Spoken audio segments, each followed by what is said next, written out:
फूले हिमालय तो दूसर फूल काशी में होए ललना तीसर फूलवा फूले लयला सत गौरा जी के आचार हो।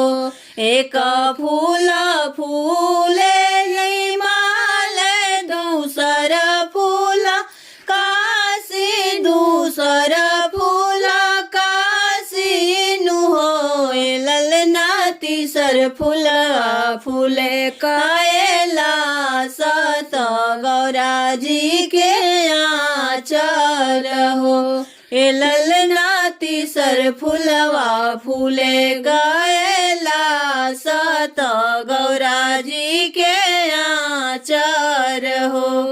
तीनों फूलवा जे पैती त शिव पर चढ़ाई ती त शिव पर चढ़ाई तीनु हो। इहो तीनों फूलवा जे पैती त शिव पर चढ़ाई तीनु हो। ललना निहुरी निहुरी पैया लगती मंगन कुछु मंगती नु हो। ए ललना निहुरी निहुरी पैया लड़ती मंगन कुछु मंगती नु हो।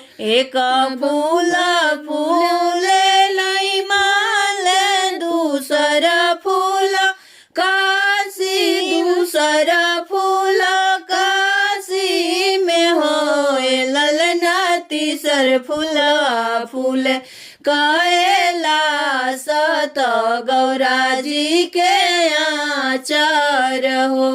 ए ललना तीसर फूलवा फूले कायला सत गौरा जी के आचार हो। आवाजे मंगती कलश भारा पुतवा को खिया भारा पुतवा को खिया भारा हो। ललना मंगती जे दुई रे लालनवा आंगन बीचे खेलते नु हो। ललना मंगती जे दुई रे लालनवा आंगन बीचे खेलते नु हो। पूत पवनी जे कार्तिक दूसरे में धिया मानु हो रे में धिया मानु हो।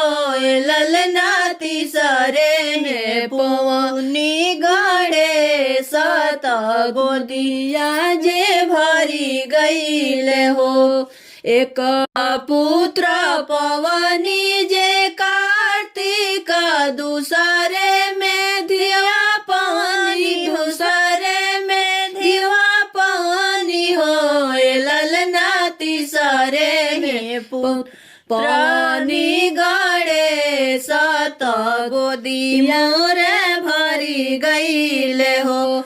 ए ललना तीसरे में पवनी गड़े सत गोदी मोरा भरी गईले हो। एक फूल फूले हिमालय दूसर फूल काशी दूसर फूल काशी में होए ललना तीसर फूलवा फूले कायला सत गौरा जी के आचार हो। ए ललना तीसर फूलवा फूले कायला सत गौरा जी के आचार